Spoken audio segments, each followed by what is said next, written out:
Over to the chair here. Thank you very much, Nimesh. Thanks a lot. Welcoming all the participants, the speakers, as well as people who've come to hear us today to this very important, very, very pertinent session, which is probably why it is the first session of our International Studies Convention. This session on climate change, water, and environment. Because we have a number of speakers and the time is quite limited, I will straight away move on to the speakers, before which I'll just give one small instruction. That is, the speakers will have 10 minutes to speak. It will be ideal that they complete their presentation within 10 minutes. In case they are crossing 10 minutes, I will prompt them to finish their presentation and give them another 1 minute. So in effect, you have 10 plus 1 minutes, and we'll be taking all the questions at the end of all presentations. So without much ado, I request Dr. Sitakant Mishra, who is Associate Professor from Pandit Deendayal Energy University, to present his paper on India net zero emission goal, role of nuclear energy. Dr. Mishra, over to you. So thank you, Madam Chair. Without further delay, let me congratulate and extend my sincere thanks to NICE Nepal and Dr. Jawaharlal for giving me this opportunity to be part of this very intellectually stimulating session. Since the time is constrained, let me straight away go to the topic and present my discussion. What I intend to talk about India and the net zero emission goal.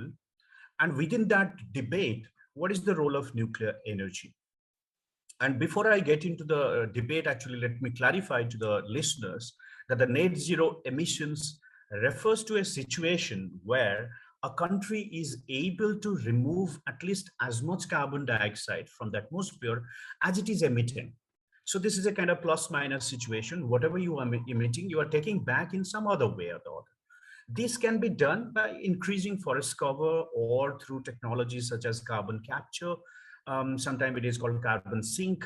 Some countries have set their target, particularly the European countries, to achieve this goal called the net zero emission goal by 2050 or by latest by 2060.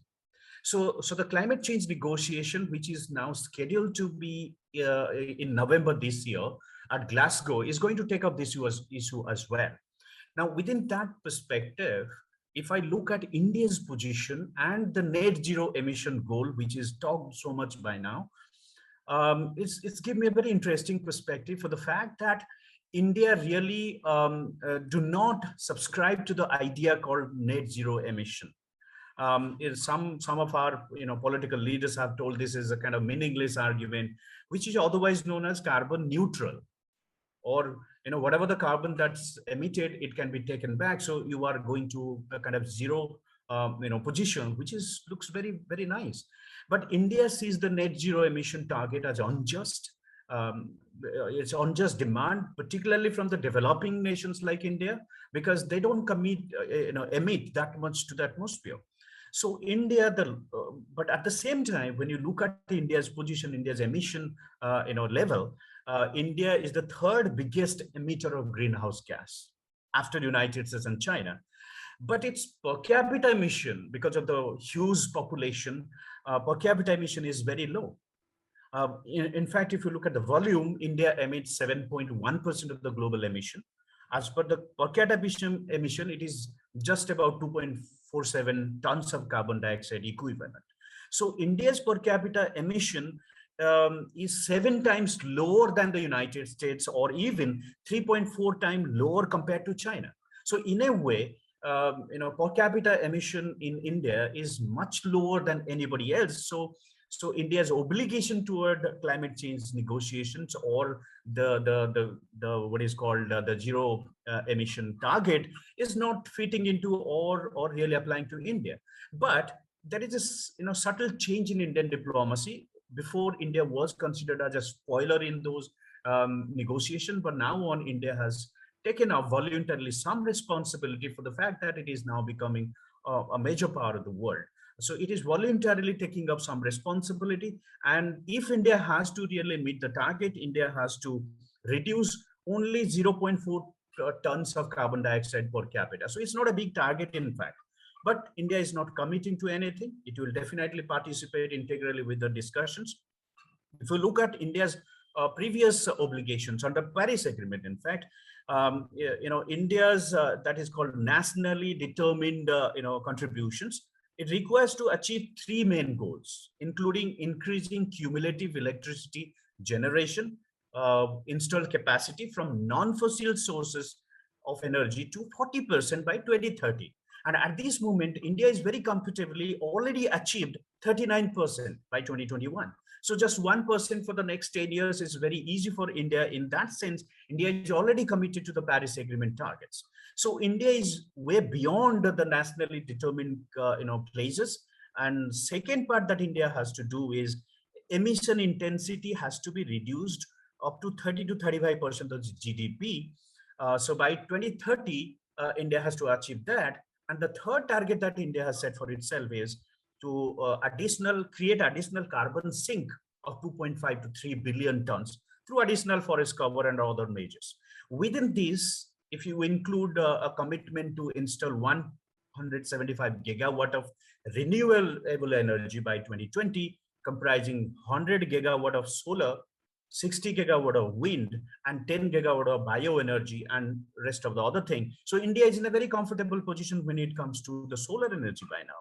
Currently, India claims to increase the target 175 gigawatt by 2022 to 20 gigawatt, what it claims. So India is in a very comfortable position when it comes to renewable energy.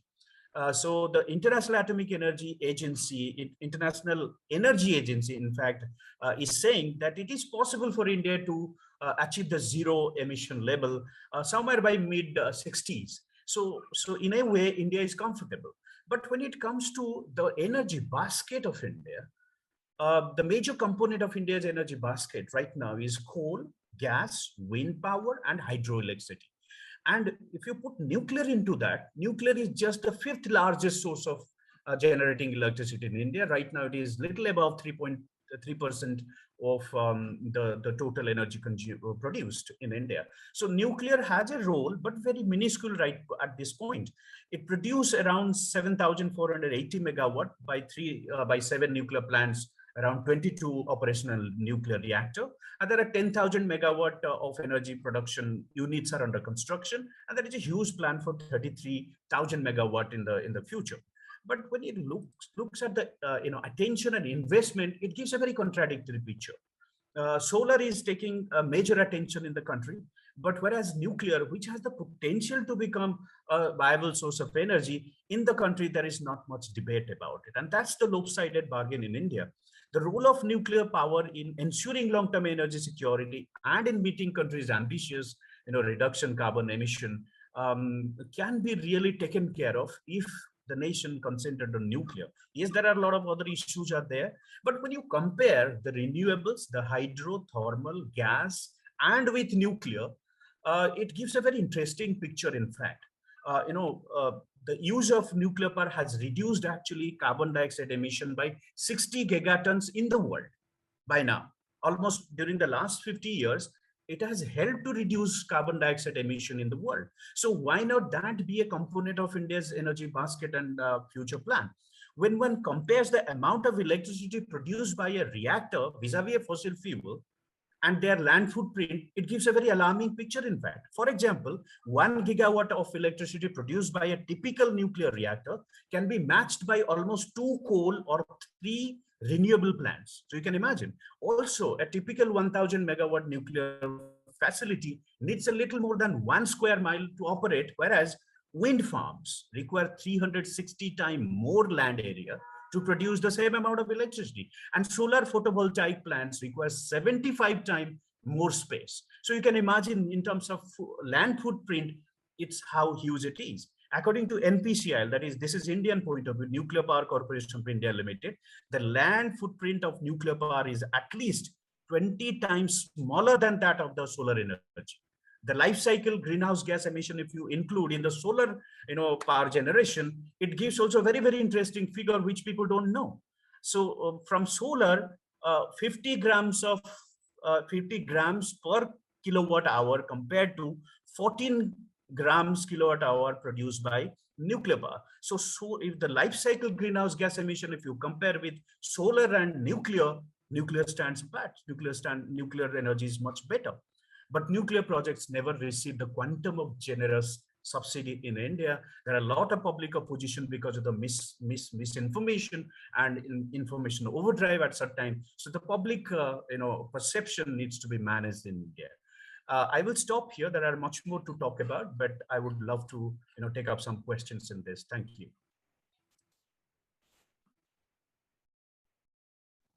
Thank you very much, Dr. Mishra. And before we move on to the next speaker, I would request all speakers as well as participants to please feel free to type in your questions and clarifications or even comments in the chat box. We will take them up after all speakers have finished speaking. Really interesting insights, Dr. Mishra. I have a number of questions which I'm going to keep on hold. I really hope you stay till the end of this, this session. I now welcome Professor Indu Gupta, who we have here. Professor Indu Gupta was here a short while ago. I think I don't see her now on my screen. I request admin from NICE to please contact Professor Indu Gupta. She was here a little while ago. So we'll move on to the next speaker in that case, who is Professor Debtanu Majee, who is Assistant Professor from Bidhan Chandra College. And his paper is titled Climate Change, Jeopardizing Human Security in Bangladesh. Professor Majee, your time starts now. Yeah, first of all, very good morning to all of you. I would like to thank NICE for this opportunity. So I'm, due to lack of time, I'm moving on directly onto my paper. As you have already mentioned, the name of my paper is how climate change jeopardizing human security in Bangladesh. This paper, the basic objective of this paper is to see how climate change has turned out to be a threat for maintaining human security in Bangladesh. So basically, let me tell you first about human security, as human security is a multidimensional term. Different scholars have defined it in a different way. But for this paper, I have considered the definition of the United Nations Development Programme's Human Development Report of 1994, and have focused mainly on the 7 aspects of human security, which are economic security, food security, health security, environmental security, community security, personal security, and political security. So what I have tried to argue in this paper is that across the planet, global climate change is liable for escalating the crisis of human security. And currently, if we see the flood in Europe and the heat waves in the Canadian province of British Columbia exhibited the calamitous impact of global climate change. Now, Bangladesh is regarded as the land of rivers, and it is at high risk because of global climate change. And the most distressing reality for them is that though they are very less accountable for climate change, they are bearing the greatest loss as a result of it.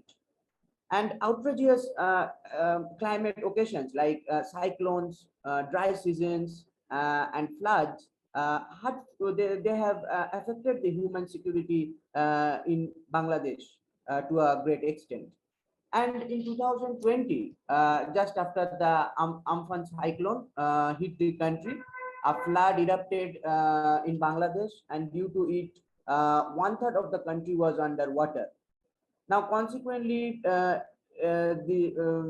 this flood has destroyed the crops and wedged the fishing trade. It was estimated that the cyclone Amphan had ruined crops of Bangladesh taka 6.72 billion, and it also engendered a production shortfall of 2 million tons. Now, in addition, if we see the farmers associated with the aquaculture also suffered a loss of Bangladesh taka 900 million due to cyclone Amphan and the flood. And it is expected that the country can encounter 3 to 15 storms together with high tides at the tip of the century due to sea level rise. And because of climate change, Bangladesh is going to be susceptible to additional cyclones, which can eventually impact the livelihoods and the human security of the people. The rising sea level happening because of environmental change involves a genuine worry for the country at the moment. And as different studies have suggested, the rising sea level will ultimately lead to the disappearance of many islands in the country, and later on inflicting forced migration.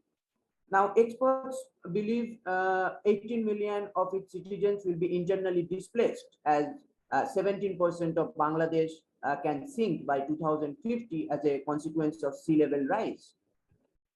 And if we look at the coastal areas of Bangladesh, we'll find that already the coastal areas of the country are facing the problems of land erosion, the outcome of which is the movement of the people of these regions to the nearby towns or Dhaka. And after arriving at Dhaka, most of the climate migrants are ending up their lives in the slums of the city, where they are living a very pathetic life, and there is no economic, food and health security for them. While I was in Dhaka for my research work, and I interacted with a rickshaw puller in Dhaka city, and he informed me that once he was living a very prosperous life in his village near Khulna by farming his land and raising the livestock. But the loss of their house, land and livelihoods due to land erosion has enlarged the economic hardship, and he was forced to move to Dhaka, knowing that more discomforts are waiting for his family in the city. And I have also observed that Dhaka has turned out to be one of the most polluted cities in the world, and the overpopulation of the city is also responsible for increasing pollution. Now, in the coming decades, it will be not possible for Dhaka to accommodate the climate migrants due to the unavailability of space, and this can generate new tensions in the country. And climate change is also responsible for causing drought in several districts of Bangladesh. Now, if it continues in this way, the consequences will be severe for the food security of the country. Now, if we look at the Sundarban forest in Bangladesh, we'll also find that climate change has also impacted the Sundarban forest extensively. These forests are very important for Bangladesh, and this forest plays an important role to protect Bangladesh from cyclones and reduces the rise of temperature by absorbing carbon dioxide. However, cyclone Alia and Cedar have massively destructed the forest. And as a result, the economic security of the local people who are dependent on the forest resources for their livelihoods has been jeopardized. And this has happened mainly after the cyclone Aila and Cedar has occurred. Now, increased salinity in the drinking water, especially in the coastal region, has increased the cases of high blood pressure and cardiovascular diseases, which has impacted the health security of the citizens. Furthermore, people are forced to live in unhygienic conditions due to floods and cyclones, and as a result, communicable diseases are disseminating easily, and they are threatening the health security of the people. Now, in this time of the pandemic, when physical distancing is necessary, the floods and cyclones in 2020 forced the people to gather in the shelter houses, which made them more vulnerable to COVID-19. And more importantly, climate change has been a hurdle for children to pursue their education. And this will upset the human security conditions in Bangladesh. Without education, the children will be unable to develop the much needed capabilities to secure their human security. Prime Minister Sheikh Hasina has also admitted the fact that climate change is one of the greatest threats to the sustainability of human civilization. And if we look at World Bank, according to World Bank, World Bank has estimated that Bangladesh has reduced the poverty level from 44% in 1991 to 15% in 2016. And this has become possible only due to the rapid economic development in Bangladesh, which has been made possible by the expansion of the export earnings in the garment sector, is earning from the Bangladeshis working abroad. However, the recent pandemic has endangered the economic security of the country, and it is also estimated that the economy of the country will be impacted due to climate change profoundly. Now, economic insecurity is increasing also in the Brahmaputra Jamuna basin. In such a scenario, it has become necessary for the government of Bangladesh to take some initiative to tackle climate change.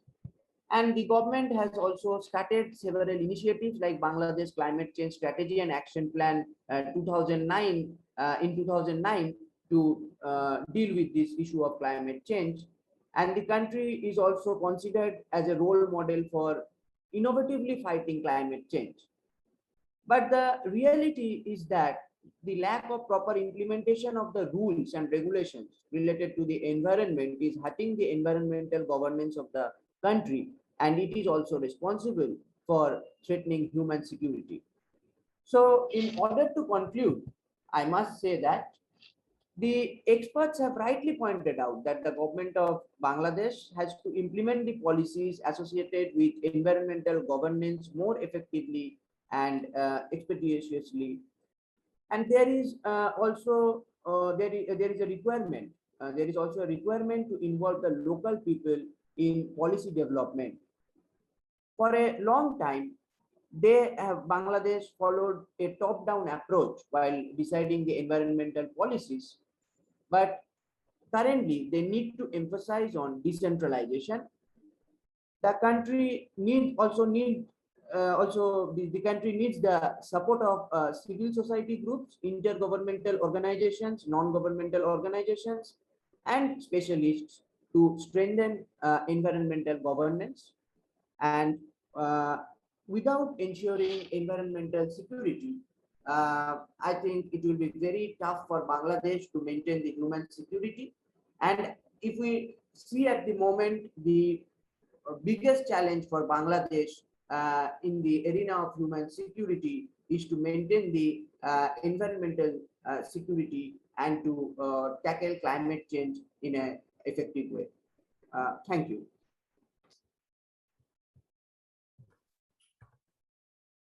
Thank you, Professor Majee. Really insightful talk. Lots of takeaways from that, and lots of material for discussion as well.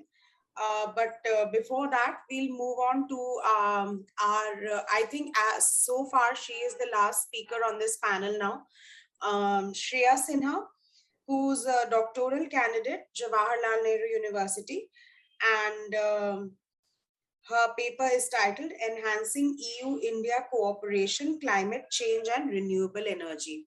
So Shreya, let's hear you now.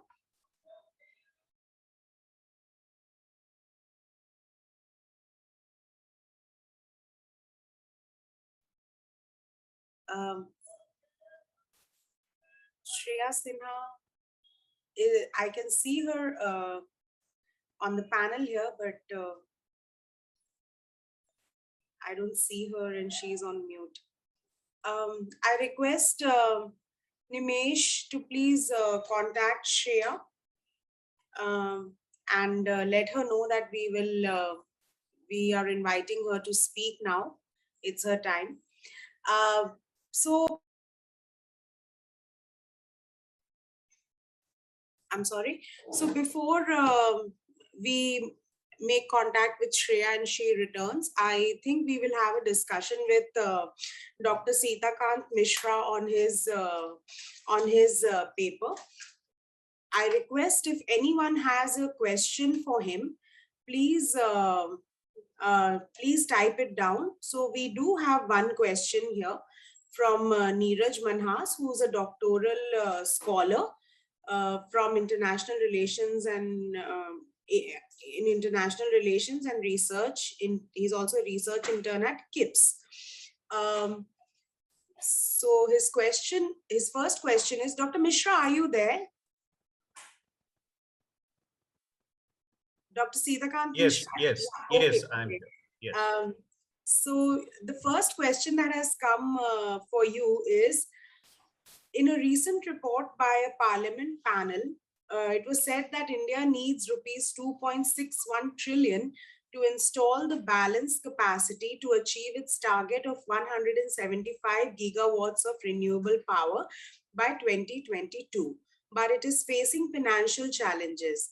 In your opinion, what could be the long-term and short strategy to overcome this challenge?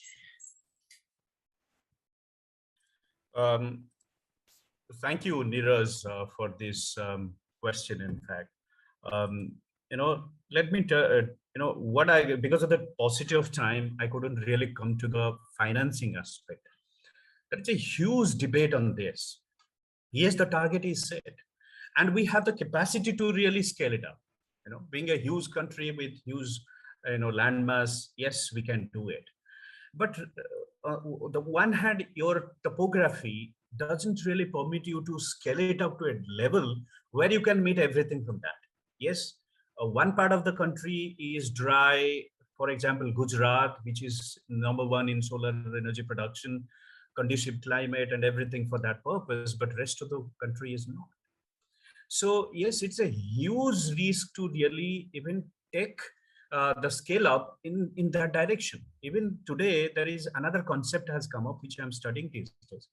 That is, called hybrid energy parks. Because if you put, solar in one section, then you have wind in other section, so different baskets, then it becomes really, really difficult. And the what I call land footprint is huge problem that going to come up. We are not yet facing that. We don't know about the land footprint problem. Do you have enough land which you can devote specifically for solar energy? Once you put the photovoltaic or the plant, then that region is gone. You cannot cultivate. It's dedicated for that for so many years, and you don't know what are the other side effects of that even. Where there is not much research yet. But yes, the land footprint is a big problem now, is going to come up when you scale up the solar energy production. So therefore people are talking, why not we now install solar and wind together? So it's called hybrid plants. Now coming back to the financing aspect, yes, we are doing it well by now. But yes, there is a shortage of financing. Government is now, the entire solar thing is controlled by the government. Now what I'm seeing actually in the future, it needs to be in the short term or in the long term, it needs to be privatized. In the technology or the domain needs to be actually needs to accommodate the private players more and more than the government, and which I think this government is head on that, bringing the private players into it. More private players, more what is called Atmanirbhar or indigenous technology will really, in the short term and both in the long term, will help the eradicate the finance aspect. I agree that the panel that discussed about the shortage of financing and all these, but the only solution what I see right now is the increasing the players in the field. It's now the government privilege, and this government is completely controlling the financing aspect. Now more private players needs to be invited. There was actually a thing I can suggest a kind of article that is published in ORF, Observers Research Foundation, by Alok Raj Gupta, where he mentions, in fact, to mobilize capital in a competitive and financially viable manner in the long run, you need to bring in the private players. For instance, renewables attracted investment mostly from private commercial banks, such as L&T Finance and Yes Bank. Can we bring in more, banking sector, or facilitating the loans and, bringing in more investment into it? Can we encourage, in the long run, probably the other financial institution to invest in more and more? Maybe more enterprises, like even government enterprises, like Indian Railways, NTPC, they can also fund, they have fund, and they can divert it to this. So it's called hybrid system needs to come up. It's not only the solar park will, get only the things, and you cannot bring in any other, like wind power. Windmills can be installed within the solar. That's called hybrid. And then not only the railway needs also power. So railway also uses solar power. Why not railway to invest in solar? Why not NTPC to invest in solar? I think that's the direction what India is thinking. In the nuclear sector, let me tell you, since I was talking about the nuclear. In the nuclear sector, this is the debate right now. Even the government has gone to the extent of modifying or amending the Nuclear Energy Act of 1960s. That they have changed it. Now they're allowing multiple players to come in and diversify the nuclear energy investment sector.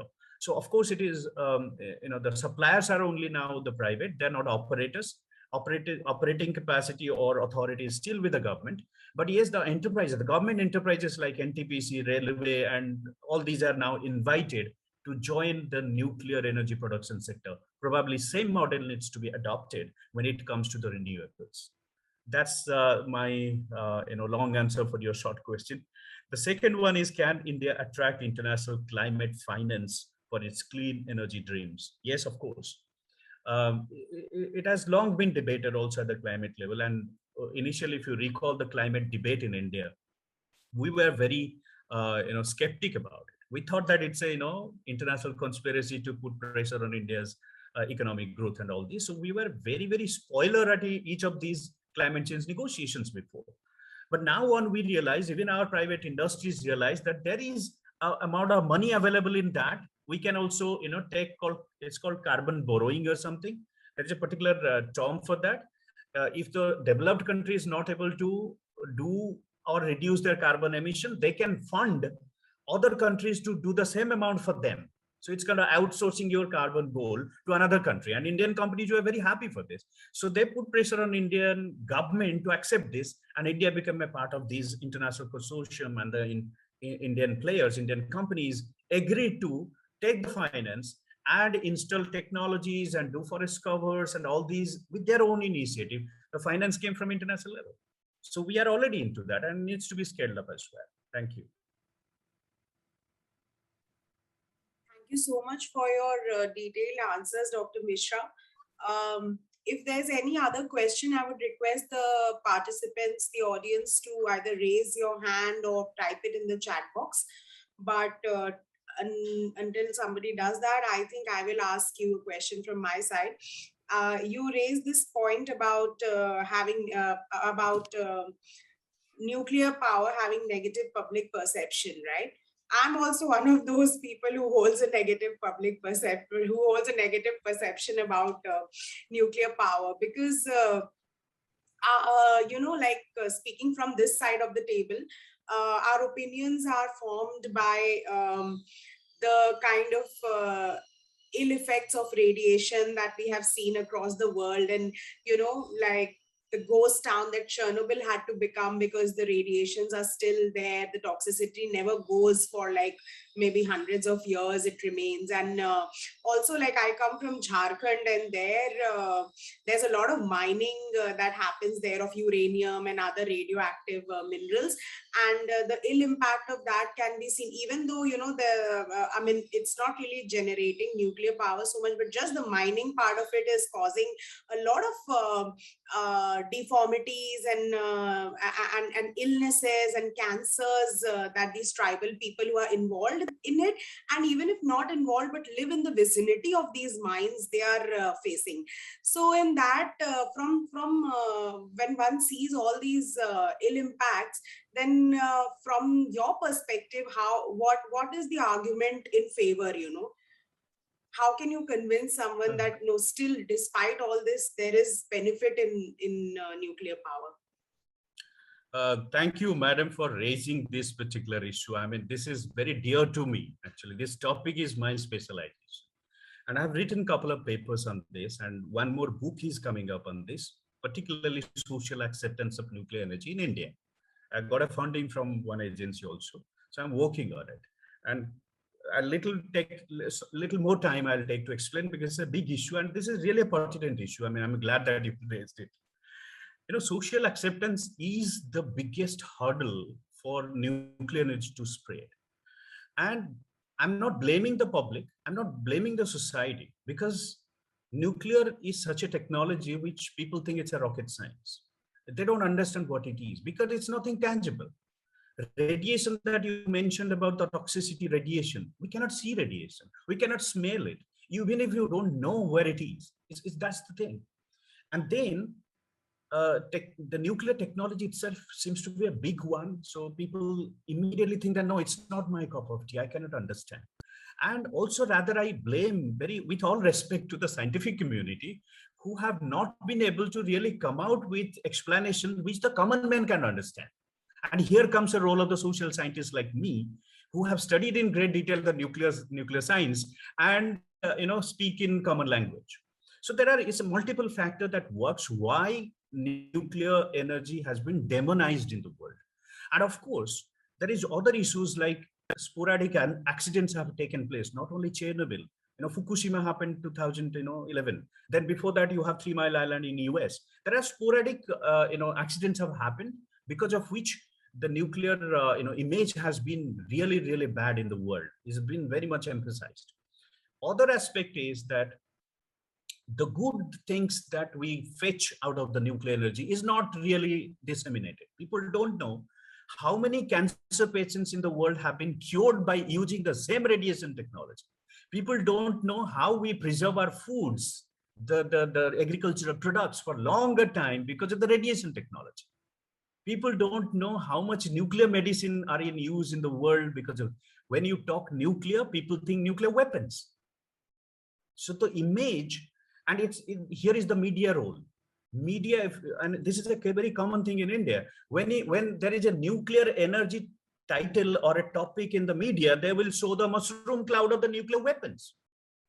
It has nothing to do with nuclear energy, let me tell you. So these are some of the very spiral issues that have confronted, and the nuclear energy have been demonized. Now, here the point about, you talked about the health. Yes, there are genuine concerns. Being a social scientist, I should be honest. There are health issues, absolutely no problem. Radiation is gamma radiation, which penetrates, and it affects, the entire body. Your genetic quality will change if you're exposed to radiation. I don't deny that. But nuclear reactor is a very, very safe, contained way of utilizing nuclear energy. Split of atom within the reactor is contained. Now, for example, to your knowledge, madam, go to Kerala beach, Kerala sea beach. If you go, you will get much more radiation exposure than in a reactor. Do you know that? It's called background radiation. In India, we have sea beaches which are very much radiation prone. These are cosmic radiation, solar radiation. And if you go to Kerala beach, you get more radiation than in the nuclear reactor. Okay, so there are many places. The reactor is the safest place in the world. If you go to Fukushima, what happened in 2011, Fukushima reactor got affected because of disaster happened. It's not because of the reactor, because of the earthquake, tsunami that happened. Because of that it happened. Anyway, whatever it is, I can discuss at length. But let me come in.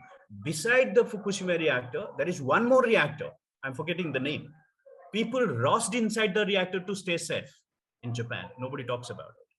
Okay, so yes, health issues are involved, but reactor is a very contained chain reaction process, which will not allow the radiation to come out. So yes, there are accidents. How many? Handful of accidents. Now tell me, how many air crashes have happened? Huge amount. Air crash. Have you stopped flying? No. Fossil fuel. Talk about other fossil fuel. Pipeline breaks inside the ocean, outside. So many disasters have happened. A lot of people have died. Environment has been damaged. Have we stopped using fossil fuel? No. But then how come sporadic disaster 4, 5 in the world total, and the death of population is very less than road accidents? Even in road accident, people die much more than nuclear accidents. So how come then we still love flying? We still love riding bicycle, riding motor cars and everything. And even every technology, for that matter, has involved some hazards. Every technology, your mobile phone, your cooker at home, your refrigerator, every technology involves some risks. So also nuclear industry. But why we accept some technology despite the fact that they are bad? Because their benefit is much more than the risk. Mobile phone also emit radiation, but we don't least bothered about it. We keep it 24/7 with our head, with the being aware that it is going to affect, because the benefit involved out of the telephone is much bigger than the risk involved. Now, nuclear, if you compare nuclear, what is the benefit of nuclear and in comparison to the risk involved? Now, people don't factor in the medicine, nuclear medicine. People don't factor in use of nuclear technology in all other sectors. They don't factor in. Only they think nuclear means nuclear weapons. And the problem goes with the scientists. They have never come up with common language to make understand the technology. Nuclear scientists are secluded from the society. So here comes the role of the social scientists who understand it, go to the people, explain it. One example, and I will stop here. One example is a language problem. When a reactor gets ready, it's operational, start working, the language is called the reactor has become critical. Scientific language. Reactor has become critical, meaning it's working perfectly. What a common man will understand. Some of you here present, you don't know this word. If I say reactor has gone critical, Kudankulam reactor has gone critical, what you perceive? There is some problem. Actually, it is perfect. So if this is what the language we convey to the general public, obviously they will come up and say that's all. And yes, nuclear projects, if you look at in terms of displacement, in terms of rehabilitation, there are issues. We need to sort it out. Even big dams we have constructed displace a lot of people. So every industrial project had its hazards, and so also nuclear industry. But have we really understood the potential of nuclear energy? Have we really conveyed to the people, this is the promise of nuclear energy? And remember, nuclear energy is getting matured gradually. Gradually it is getting mature. The earlier time accidents have happened because of technology. Now those are not in operation at all. Now the plan is you can have a rooftop reactor, maybe 20, 30 years ahead, which will fuel your entire village or society. And that's what the technology coming up. So it's a promising technology, futuristic also. A lot of research are going on. Coming back to uranium mining, I think there's the Jharkhand that Jadugura that you mentioned. Yes, the mining is called telling ponds. All the small particles that comes out from the mining, they're deposited in a pond called telling ponds.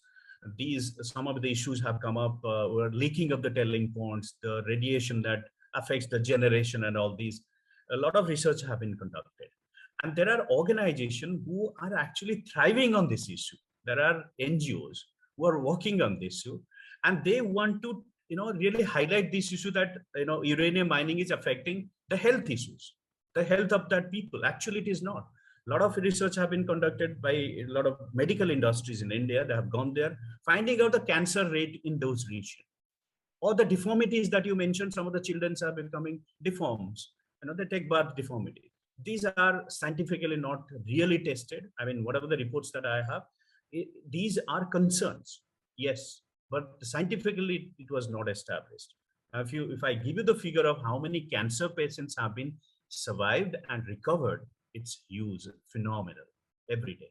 Okay, so there are a lot of miscommunication, misperceptions, and I'm not blaming the public, because it's public money is invested and they have to query. But whether we have come up, address all the queries of the people with patience. If you ask this question to a scientist, he will be angry, he will be unhappy, because it's profession. So somewhere there is an attitudinal change from the establishment is required. The information needs to be given to all the public, whatever they need, with patience. And then I think we have to look the future of nuclear energy, not the past. With this, I stop. There are many more I can talk. Thank you. Dr. Mishra, this was really interesting. I think you made a pretty convincing and at least a strong case in favor of nuclear energy. And definitely, discussion should happen from both ends. And I believe I'm really looking forward to your path-breaking work in this area, where you will be speaking in favor of a much demonized, nuclear energy. So all the very best to you for your book. And I'm really glad that we could have this opportunity to discuss at length about this, because our next speaker, Shreya, had some technical glitches. So we made the most of this time by listening out to you. Once again, thank you very much. Before I request Shreya to come up, I will again request the audience and the other participants to please type in your questions in the chat box. Or once the speaker has finished, then please raise your hand and speak out your question as well. So without further ado, I will request Shreya Sinha, who is doctoral candidate. We are actually colleagues from the same department in Center for European Studies, SIS, JNU. And her paper is titled Enhancing EU-India Cooperation, Climate Change and Renewable Energy. So over to you, Shreya. Am I audible? Yeah. Thank you so much for the introduction. And firstly, I would like to apologize for the delay. I was having some issues in connecting my Wi-Fi. But the paper that I'm presenting today is Enhancing EU-India Cooperation in Terms of Climate Change and Renewable Energy. So I'll start with a brief introduction. We know that EU and India are the third and fourth largest emitters of greenhouse gases, right after US and China. And over the last many years, we see that EU has evolved to lead the global climate agenda. And it has not just been because of its policy making at home since 1990s, but also because it has taken a leadership role at the global front in tackling climate change and mitigating its negative effects. And if we talk about India, India is also acutely affected by climate change. And although it has been dependent on coal as its primary source of energy, but over the years, it has also developed and it has become a leader and promoter of renewable energy. It has become one of the founding members of the International Solar Alliance. So we see that EU and India both are actually become key players in terms of leading the climate agenda. And if we see their terms of cooperation and the partnership that they have in climate, it has basically been revolving around clean energy transition, clean development mechanisms, clean technology, adapting to climate change, integrating these adaptation strategies into sustainable development strategies, and other sectoral issues like clean water and urban development. So if we see that mostly it has been around clean energy transition and renewable energy as the major bone of cooperation in their climate change agenda. So the 15th EU-India summit, which took place in July 2020, we saw that climate change was one of the major issues that was discussed there. And both the players have decided to step up their cooperation in terms of climate change and environment. And they have also decided to extend their collaboration in other areas, which was not seen before, such as water and urban development. They have reaffirmed their commitment to the Paris Climate Agreement. And they have also decided to strengthen their EU-India Climate Change and Clean Energy Partnership, which they had decided upon in the 2016 summit. And this particularly focuses on renewable energy, energy efficiency, and integrating clean energy in the buildings, in the smart grids, the energy efficient buildings that we see now.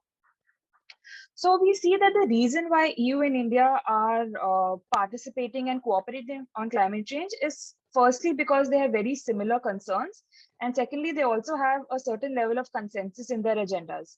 So with these partnerships and these summits that are happening, there is only hope that there will be subsequent more cooperation in terms of research and development sharing and technology sharing and expertise sharing and resource sharing. But my paper is trying to focus on some of the constraints that are still there in the EU-India partnership on climate change as well as renewable energy. So even though there is a lot of convergence in their intentions and agendas and ideas, but there are a few constraints and differences that these two go through. So both the players, we see that they are diametrically opposed when it comes to the difference in responsibility between the developed world and the developing world. Because we saw that the Kyoto Protocol and the United Nations Framework Convention on Climate Change had mandated something called common but differentiated responsibilities. So according to that, the developing world was mandated.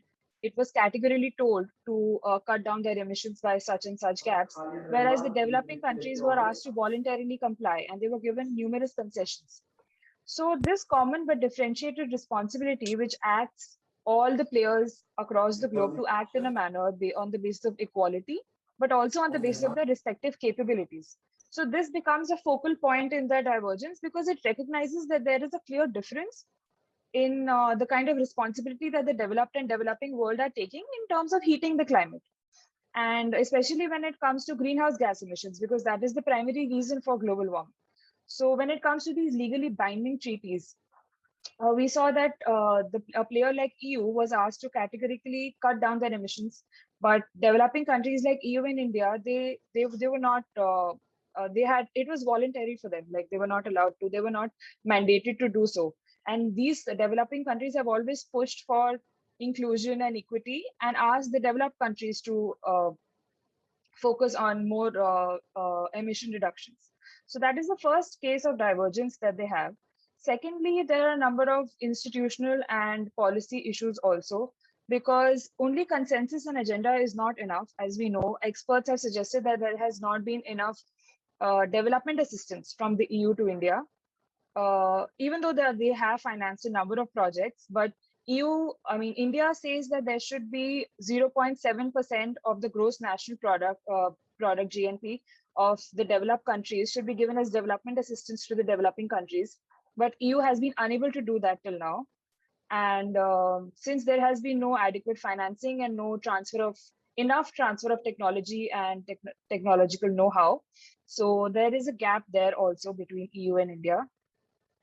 Thirdly, there are a number of business and institutional issues, because if we see the Indian market, even though after liberalization of the Indian market in 1990, the markets have opened up, but there are a number of EU investors which still feel that India is not the prime destination for investment.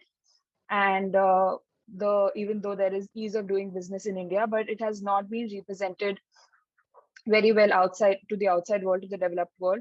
The EU still feels that there are a number of constraints within the Indian business system which need to be tackled before they can properly invest and open up their market in terms of renewable energy or clean energy transition. Fourthly, we talk about EU. We know EU is a supranational actor. It is not a regular state actor, it's a non-state actor with 27 member states. So we see that even though the European Union commits to certain kinds of agendas and treaties at the international level, but their own member states have their own different interpretations of those agendas, and they also choose to implement it in many different ways. So there is a kind of disconnect or disjoint between the member states in terms of the agendas and treaties that the EU is committing to. And also because the member states are obviously more likely to be emboldened by their own nationalist narratives. And so there is certain level of lack of political will and coherence amongst the EU member states. And that is why there is no European collective and comprehensive European solution to climate change. It is mostly the member states acting on their own and not being very fruitfully engaging with each other in terms of EU bilaterally acting with any other state, be it India or any other country. So I think In terms of renewable energy also, I would just like to mention a few points. In terms of renewable energy, we see that EU has financed a number of renewable energy projects. EU has, in collaboration with the Ministry of New and Renewable Energy, has worked on a number of grid rooftop solar projects, because India has a target of setting up 40,000 megawatts of photovoltaic rooftop solar power plants by 2022. We also have a target of setting up 170 gigawatts of renewable energy by 2022. So EU has been trying to finance in terms of energy building, energy conservation. There are a number of projects that they have financed, but still there has not been adequate financing, and there has not been adequate coherence in terms of their understanding on transfer of resources.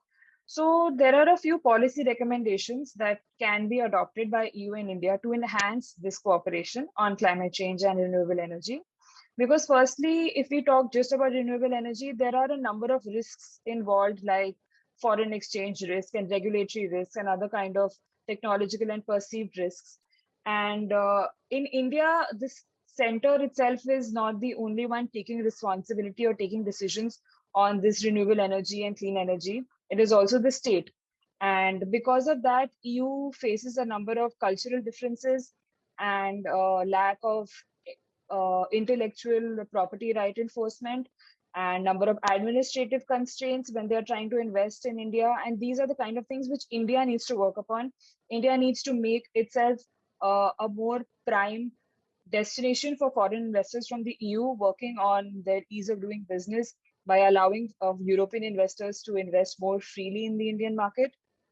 Secondly, when it comes to talking about how they are diametrically opposed in terms of the developed and the developing world, the conflict between that, they need to understand that what they really need to do is affirm to the Paris Agreement and work on their own INDCs, nationally indebted commitments to climate change, and understand that there are different national circumstances between EU and India. EU is a very different kind of a player situated across the globe, and India is different, and they should work more on cooperation in terms of research and development and innovation. Thirdly, they should focus on linking their innovation support with long-term market update growth instead of focusing on just renewables. They can also focus on other sectors of cooperation, which is more likely for India to take up. Lastly, I think the European Union also needs to conduct some sort of confidence building measures within the Union for the member states to be able to cooperate within the Union, and then for the Union to cooperate with outside players like India. So in conclusion, I just want to point out that through all these recent summits, there have been progress in terms of EU-India cooperation in climate change and renewable energy, but there still are a number of constraints. And given that we are currently living in an environment of international distrust because of the pandemic, and globalization is somewhat has gone back a little in the past 2 years, I think it is more important for EU and India to cooperate more, keep having these summits, and create confidence building measures between each other to fruitfully engage with each other and be able to tackle the issue of climate change together. Thank you. Thanks a lot, Shreya, for really putting in very pertinent points succinctly and keeping to time. Although because of some issues, we have only 3 speakers in this panel today, and we do have some time for discussion. So if there's anyone who has any questions for Shreya Sinha or Professor Debtanu Mukherjee, Majee, I would request you to either raise your hand or put your questions in the chat box. And in the meanwhile, Dr. Majee, I hope you don't mind, but because Shreya's presentation has just ended, so I'll just put my question first to her and then I will come to you. Is that all right? Yeah, no issue with that. Yeah. Thank you. Yeah. Thank you. So, Shreya, I have 2 questions for you. One is, you rightly mentioned that this entire issue, cannot be dealt at the level of the central government, and states also have a stake here in India. So, can you shed light upon any particular initiative that the EU might have in place or operationalized with any of the states in India?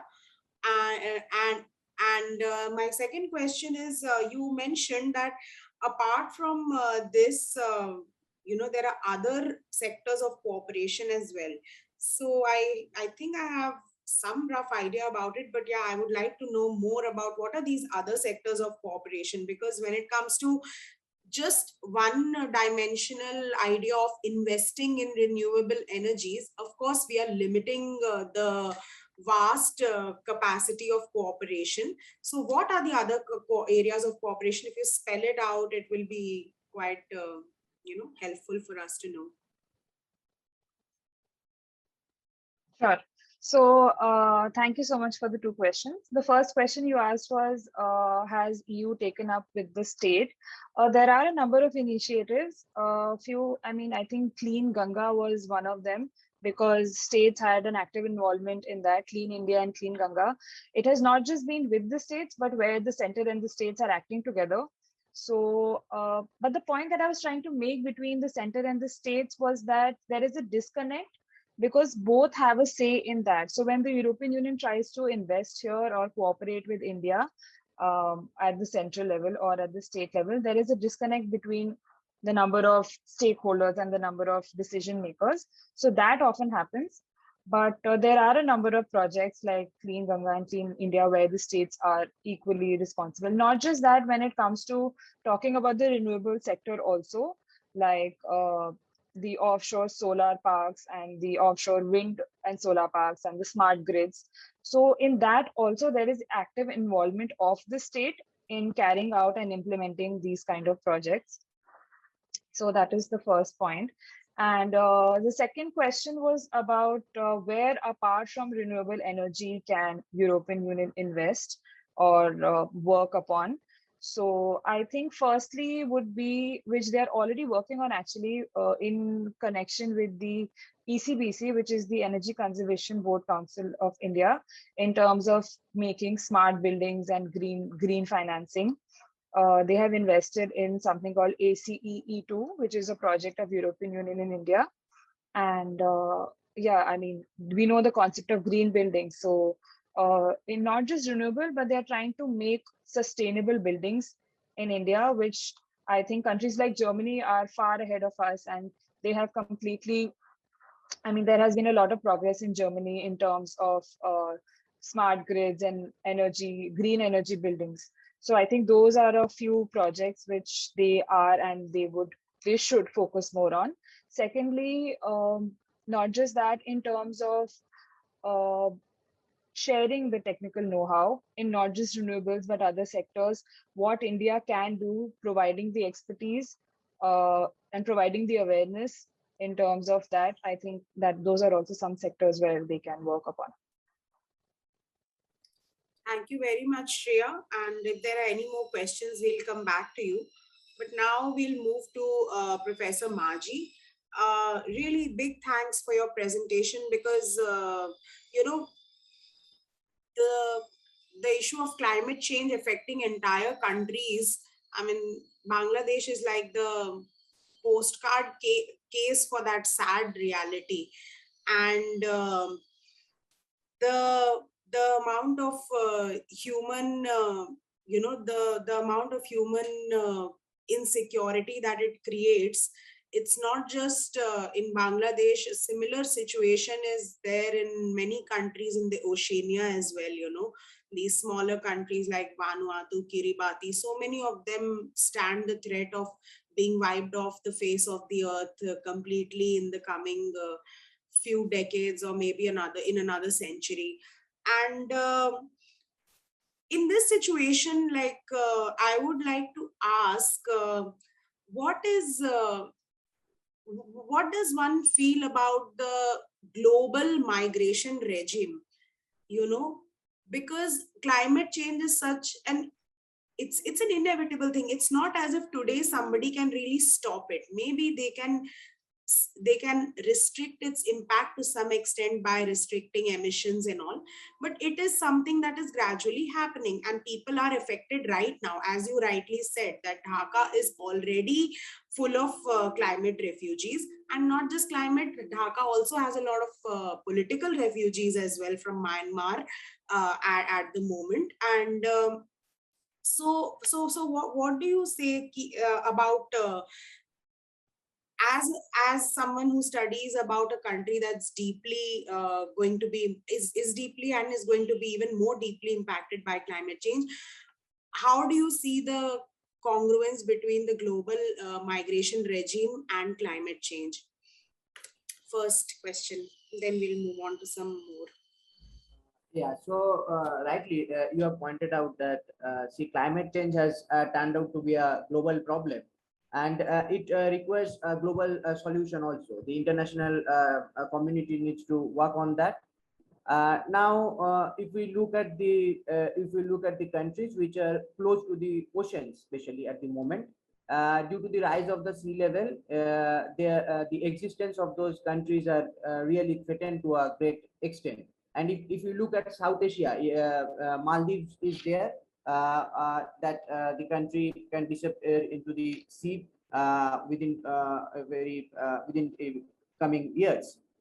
Now, in terms of migration, if we see the climate, the world is already experiencing some problem related to the sea level rise, and due to that, the people are. If we take the example of Bangladesh, if you look at Bangladesh, if you see in the coastal areas, in a study, it has been revealed that 1 kilometer of land is getting submerged every year. Near about 1 kilometer of land. So while the land is disappearing, so the people are forced to leave from there, and they are moving to the nearby towns or to Dhaka city. And if the projections are true, that if 17% of Bangladesh is going to sink within 2050, if it becomes true, then what we'll see is that the people will also migrate to India also. The climate refugees from Bangladesh are going to come to India also, and this is going to create a pressure for India in terms of human security, and also in terms of managing those. We are having a huge population already, and if some more climate refugees arrive over here, it will be really tough for us to manage the food security of the country or the economic security of the country especially.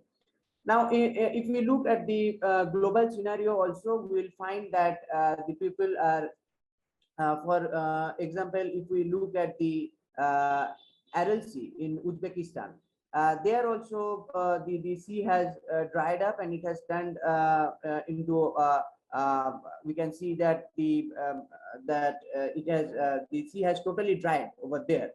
And the people, those who are dependent on that sea, for suppose the fishermen who used to fish over, who used to do fishing over there, they are really under great trouble nowadays. And see, when this kind of migration is happening, what we need to highlight is that, or what is important to notice in these cases is that it is not only that the people are forced to leave their place where they used to live for a long time, but it is also having a deep impact on their economic security, as they're losing their livelihoods.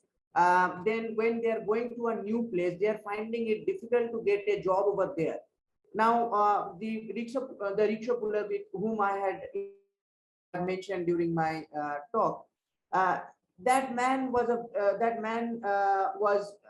in a good position economically when he was in his village, but when he moved to Dhaka city, there he is living in a slum area, and he is pulling a rickshaw. So you can understand. See, once he was living a very happy life. He had the economic security, he had the food security. But when he moved to Dhaka, there he had no economic security or food security. And the problem with the food security, if we see in terms of climate change also, it is not only about the availability of food. It is about the purchasing power to buy foods. Actually, due to advancement in technology, due to advancement in agricultural science, we can see that food is available. It is not that food is not available or something like that. But the problem is that the people are lacking the purchasing power to buy that food. And when this kind of migration, especially when this due to this climate change problem, the forced migration which is happening, this has endangered the human security of the people to a large extent. We can see that it is applicable both for Bangladesh, even if we look at South Asia also, and even if we look at the world scenario also. So this is a very serious problem. And already we are seeing like the European, if you look at European Union, the countries who are part of the European Union, they are really worried about taking the refugees to their country, because it is also the people, those who are living in those countries, where those the receiving countries, those who are receiving, they are also, when the refugees are arriving, it is creating a problem for them also in terms of human security. The people, those who are living in those receiving countries, for them also it is becoming a threat. So this problem has really turned out to be a global problem, and it also requires a global solution. And the problem with climate, dealing with the climate change issue is that you will find that even if we look at our country, we have got several rules and regulations. We have got several acts. We have got several, the government has taken several initiatives also to tackle this issue. But the problem is that these rules and regulations are not followed properly. For example, in India, if we see, we have for a long time, we have stopped, the government has asked the people to stop using plastics. But still, see, we are using the plastic, and this is the problem actually. We are not enforcing those rules and regulations, or they are not implemented properly. And in some case, it is due to the lack of awareness among the people, and there are also issues related to corruption, we can say, especially in if you look at Bangladesh. If we look, there are the industries which are located in the bank of Buriganga River. If we see those industries, have been were asked way before. They were the court has ordered their apex court ordered that those industries should be moved from those places. But after that also, they were they were located over there, and they polluted the those pollution are today very much evident in the country, and this has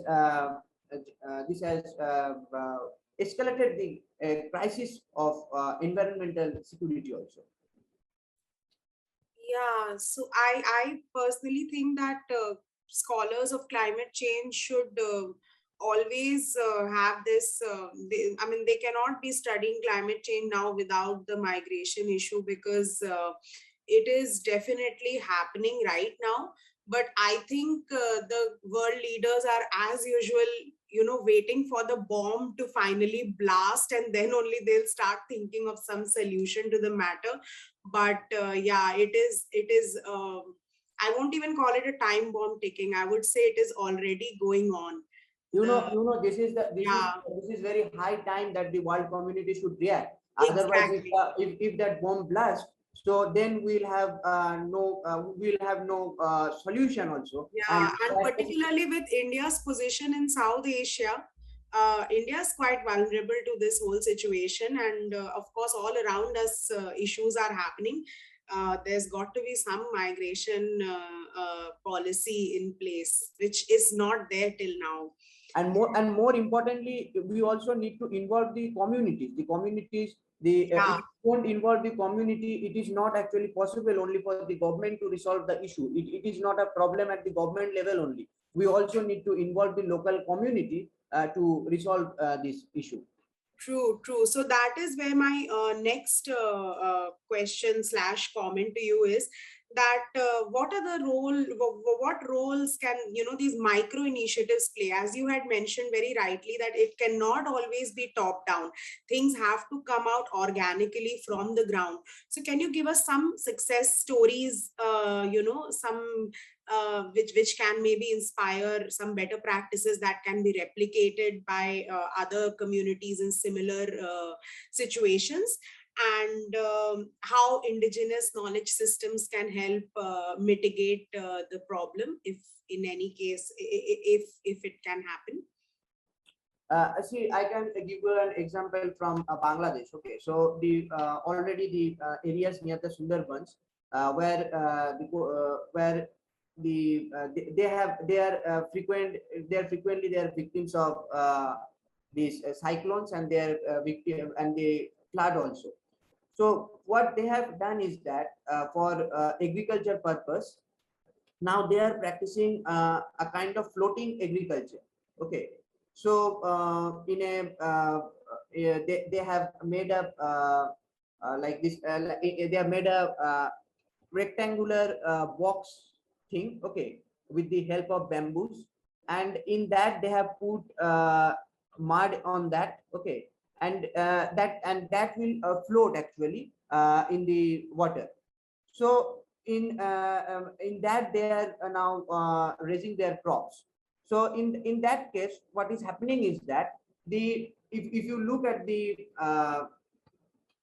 production, that is their production has there will be the amount of production will have become limited, but still they are practicing that, because what they are saying is that, see, if we do not follow this technique, we will sit there will be no we cannot do any kind of production, so we'll be in a we will be sitting at zero. So it is better to do some production and earn some money from there to secure our livelihoods. So what they have done is that they are practicing that floating agriculture, and this is a technique they have adapted, and this adaptation is very key for dealing with this issue of climate change nowadays. And secondly, another thing is that there have to be some while the sea levels are rising, now it will become difficult. It will become difficult to get the lands, because more and more lands are getting submerged. So while now this has to be, we need to find out some ways in which we can stop that erosion. But at the moment, I think there is there has been no such technique at the moment, to, as far my knowledge is concerned, to deal with this kind of thing. But maybe as the technological progress is taking place very rapidly, we can see we may find out some innovative technology with which we can stop this to a certain extent, if not completely. So we need to find out a solution. Though if you ask me that what will be that exact solution, I cannot tell you right now, but maybe in the coming days, we will, due to technological advancement, we can find something with the help of which we can stop this land erosion, if not completely, then to a certain extent. Thank you, Dr. Majee. Really very insightful responses to my limited questions. I will now move on to our last speaker for this panel today. And the last speaker is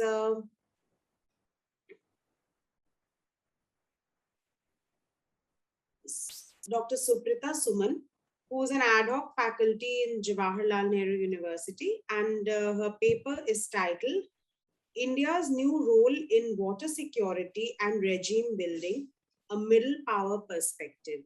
Dr. Suman, we would be happy if you could switch your video on. Otherwise, it's all right. Please move. Please. Hello.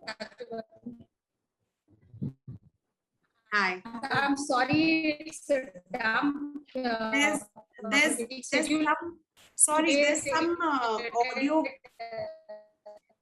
some audio problem, Dr. Suman. You're not audible clearly. There's some audio problem. Yeah, and now am I audible? Am I audible? I think it's network problem. Am I audible? It's network issue. I think it's not really coming clearly. But I think I would suggest if you can switch off your video, probably the voice. Okay, yeah, maybe then just switch off your video and carry on. Yeah, okay. So, am I audible, dear? Yeah, actually, it is better. Thank you, Dr. Mishra, for your suggestion. Please. You have Dr. Suman, you have 10 minutes, and after 10 minutes, I'll prompt you. Then you'll have 1 minute to wind up your presentation. Thank you. And thanks to Nisha and all my teams to providing me this opportunity. And this is the time that we are engaged in taking examination. I'm working. Actually, I'm not the ad hoc faculty JNU. I'm ex-research scholar JNU. I'm working in Patna Women's College. I don't know why this mistake is coming. I have despite my information also. So let's see what happened. That this is another issue. Let us concentrate on my topic. And this topic is about India's new role. Actually, the core of the argument of this paper is that Hindu Kush Himalayan region, that is known as the third pole region also, that is the single water house of this for the South Asian region, and the 10 rivers originating from the Hindu Kush region, that is actually the lifeline of the economy for the South Indian region. But with the global warming, deglaciation process has been started, and now these rivers are really struggling that whether they will have the perennial source of water or not. There is always a threat that these rivers can be water starved. Then just think for which type of economies this region have. Historically growing population with dependency on the agriculture. Energy security for most of these are energy starved nation, depending upon the petroleum, depending upon the imported petroleum, spending so much valuable amount on the energy sector, or buying the energy sources from the Middle East and other countries. So actually, energy security is a very good aspect which they are getting from the Hindu Kush region. So if we can say that Arctic is suffering from the energy war, definitely the Hindu Kush region is also experiencing a war-like situation for energy, because now China has established a hydroelectricity plant, which India is saying that we are getting less amount of water flow. Then Bangladesh has certain other claim. So definitely this region has now crippled into a water war. It is ongoing water war. But what is the solution? Rather looking for this war and other aspects, what is in our hand, that is for looking for the solution. But actually, there are many issues which are very one by one. I'm just mentioning this, and it is mentioned in the slide also. That first, it is the border dispute. This uncharted Hindu Kush Himalayan region actually borders. It carries so many boundaries, charted boundaries of the many countries: Bhutan, Nepal, Kazakhstan, Pakistan, India, China, Myanmar, so Tibet, Afghanistan. These countries, all of the countries are having some sort of border dispute in this region with the neighboring nation. So Himalayan geography, which is still uncharted. Why? Because due to its height, harsh weather, climate, and poor measurement of whatever the technology we are having. The thing. The countries say that this is my boundary. So, and now they are spending a huge amount on the militarization.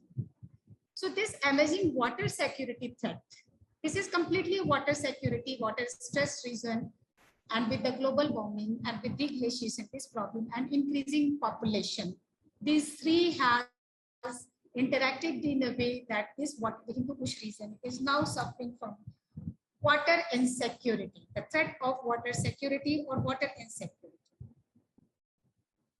So what is the economic value of this Hindu Kush Himalayan region and this economy of the South Asian region? I told the agriculture. Another is biodiversity, fishery, inland fishing, energy. All are totally dependent upon the Himalayan fed rivers originating from the Himalaya. And these rivers are ultimately fed by the glaciers. So with the deglaciation and global warming, now this problem can be devastating. For the internal economy, India can, or any country can make some arrangement, but here almost all the rivers are flowing in not in one country. They are flowing in 2 countries or 2 more countries, like Brahmaputra, it is going through 4 countries.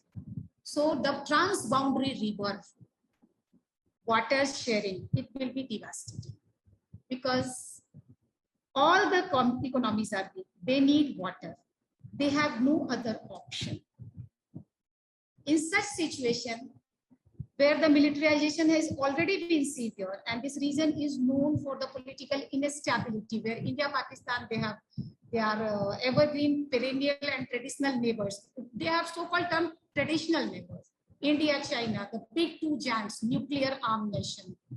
Even Pakistan is also a nuclear armed nation. So, what is the future of this watershed transboundary water issue? So upper perennial river have the other problem. Upper riparian river have other they have advantage, whereas the lower riparian have the certain disadvantage which they have to suffer. In such condition, actually, this paper is going to arguing that this problem is an evergreen problem. So water is in the Indian subcontinent due to 2 major reasons: global warming and climate change and increasing population.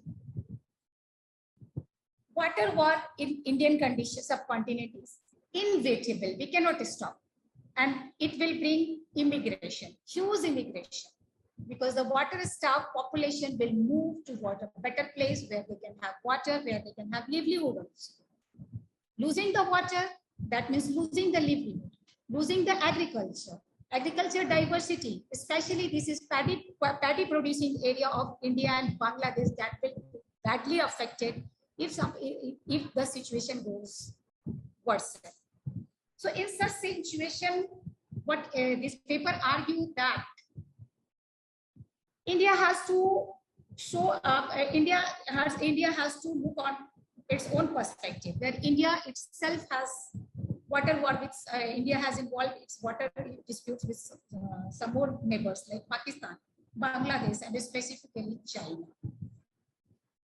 So challenges over the tackling these water issues are: first, there is no water governing regime. Most devastating aspect that this region is a thirsty region. You can say this is thirsty region, and the water war can worsen the situation where this country, forgetting everything, they are focusing more on militarization, agenda of militarization, prime time agenda. No water regime governance is there. And militarization is all-time prominent agenda in India. In Indian subcontinent. Sorry to be say to Indian. And control over the non-state power. So this is the reason where non-state powers, especially what we can say that the non-state actors like Taliban, military regime in Myanmar. These are the disappointing aspects of this establishing any water regime, water building regime. So here, this core argument of the paper that India should work as a middle power. Now anybody can ask, and it's a political discourse, and a middle power is not everybody is familiar with the water issues. But for a core science, core students or core researchers can argue that why this middle power. So being I have worked on the middle power diplomacy, and this is the middle power. What Andrew Cooper says, that middle power never comes with the policy. That this is the policy, look, we are going to adopt. No. Middle power present the solution. that, okay, we can sit on a cup of tea, or we can have a conference, or we can meet somewhere. Look, this is the problem in our region. Dear readers, what we can do? We can involve the people also, even we can involve a multilateral organization. So middle power is just to say the consensus building, confidence building among the nations of this country, this region. And just to tell them how devastating our problem is going on. Discuss the researcher, prominent research reports that how our region is going to fail this. So this was the Australian concept where Andrew Cooper has highlighted. That's a degree. We should divert our resources on those issues where we can get the best result in the. So a country like India, it's okay, it is investing third in the security aspect, but at the same time, India is a middle power. It cannot have a direct confrontation with a country like China, America, and on the basis of muscle power or the military power, weapon power. But what India can do, it has a benign image. India has always respect for the multilateral institution like World Bank, International Monetary Fund. And the best aspect that India has always respected it in the principles of UNO. So this is the best chance for the New Delhi that rather engaging itself on the militarization only, it can develop a better confidence and divert a reasonable resource on fighting this non-traditional security, and this is water security threat, involving the technocracy and resources of the other countries also, this can be done through many methods. So here this paper is arguing that India can establish a 100%, a 100% completely dedicated on the water governing body. Like EC mode. Anyone can argue that EC mode is a very good example. No, EC mode is talking about the Hindu Kush problem only. But the problem when it comes to the plains, Hindu Kush is not effective. SARC is a defunct organization almost, where the political agenda was almost, it has been nullified due to the soaring relation of India, Pakistan, India, Bangladesh, and the border issues. So SARC was initiated with a very good principle. Right now, SARC is somewhere looking absent. So water is, and also the water was never being agenda of SARC, and even it has never been included. So this is the most shocking aspect. So what middle power? Through this middle power, this paper is going to argue that India should resource a reasonable amount on the maintenance of water resources. It should include some of the countries of neighboring nations to work on the water security, resolve the water issues with more sensitivity. And even if China has become a problem, like China is asking for that, China has showing the water has and it has captured the Brahmaputra water. So where we can argue in a multilateral forum that China, you are a great country, you have controlled your population, technically very advanced country, but if not, if your policy will remain so that this region cannot achieve the Millennium Development.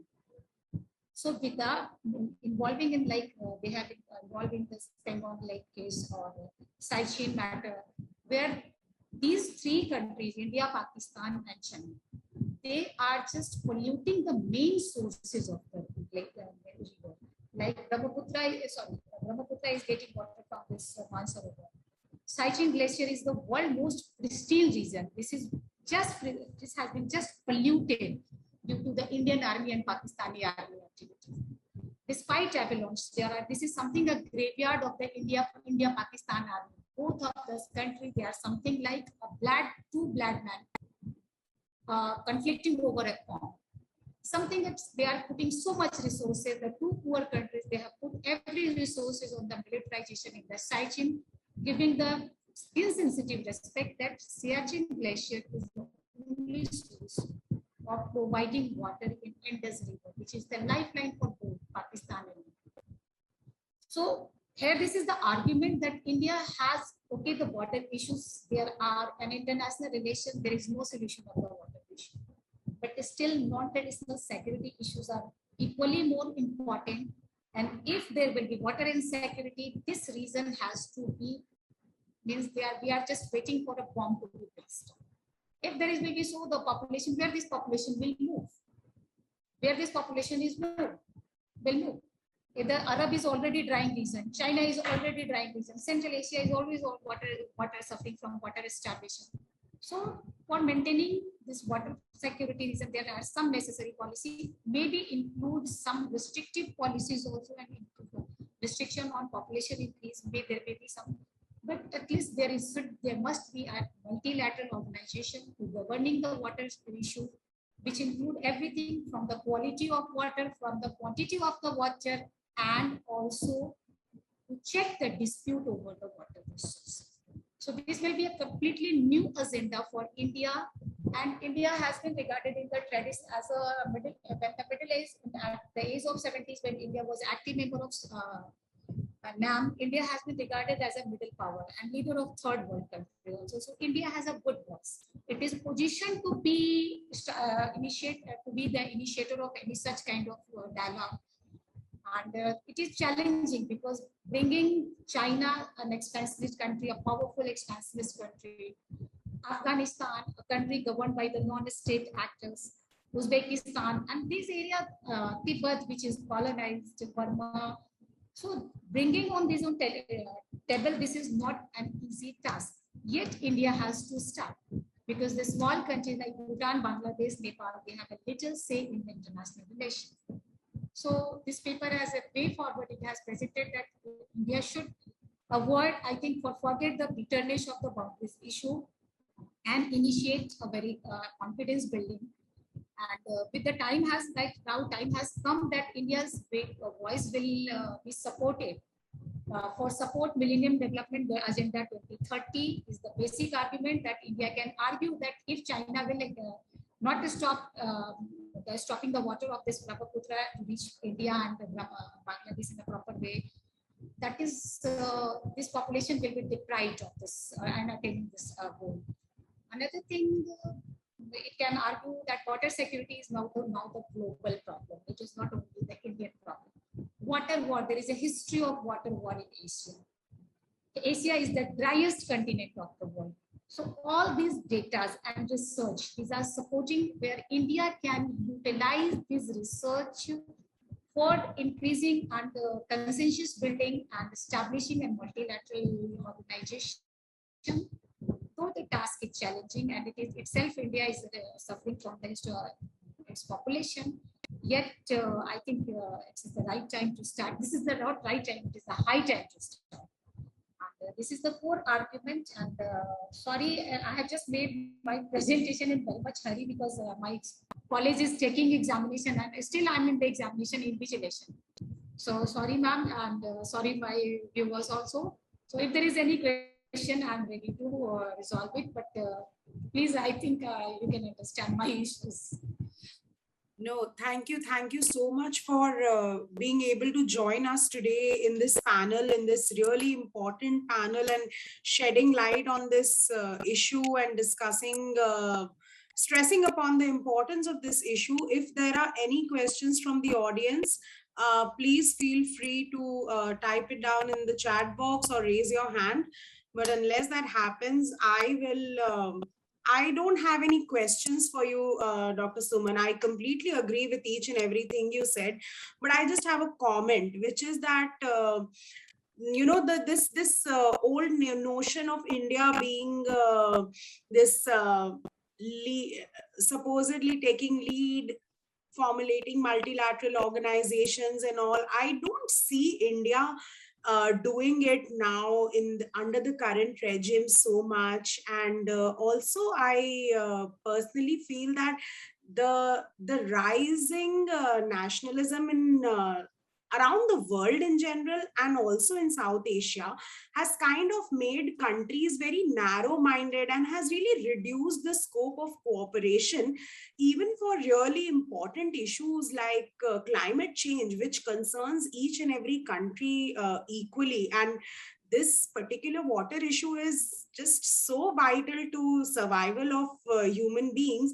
And yet when you are even giving solutions, even as you are pointing, you're giving it to point by point, in my head I'm thinking, there's no possibility this can happen right now. It won't happen. Oh, it's a good solution, but they will not pick it up. So, we are living in a very pessimistic situation in terms of where, multilateral cooperation and consensus building is concerned. So I hope, I don't want to be out, I don't want to sound negative or a devil's advocate, but I really think that this is a very pressing concern that common citizens like me are feeling this way, that, this cooperation doesn't seem plausible. Indian foreign policy really has to step up to these non-traditional security challenges, because currently there is very little engagement of India in terms of dealing with so many pressing concerns in the neighborhood. And I completely understand, that being the biggest country, and it is the biggest stakeholder even, and it must take the biggest responsibility also. And really wish that your paper and your thoughts can go out and reach more and more people. And with this, if there are no questions, we'll have to finish this, we'll have to end this, discussion here. But I would really like to thank all the 4 speakers today who have brought us a range of perspectives regarding climate change. And paper after paper, we have recognized how, an international cooperation is absolutely vital for the survival of human beings as a whole. And nationalistic boundaries are no longer going to protect human beings from these problems, which are being faced by everyone. And starting from the point where, the glacier melts, to the point where finally the climate change is actually sinking climate. So I'm just replying a comment in your line, one single sentence. Yeah, please go ahead. So just a single, that Corona has taught that we are not enemies. The enemies has no boundary. So just think there is no boundary. So Corona, due to time, it's a very nice time. Then people have realized that you are important for me just because for my survival. If you are Corona infected, I cannot survive. This is the first time that people are supposed to lay the jealousy. So definitely this water problem will also, because so then the problem is not the one house, this will not be for one state or not for the other country. When the problem is knocking out the every door, no one will be sitting in the iron room. Nobody will be sitting with the helmet. So definitely we have to. Absolutely important point there as well, that the COVID crisis has a lot of positive lessons for human beings in terms of how to organize, cooperate, and how to deal with common problems collectively. So thank you once again to all speakers who've discussed about water issues, who've discussed about how climate change is impacting submerging islands, the migration issue that is ensuing because of that. And then, of course, the 2 speakers who've spoken about solutions and how internationally countries can cooperate for creating solutions and renewable energy. So with this, I would once again finally say thank you. And over to you, Nimesh. Shall we end this session now?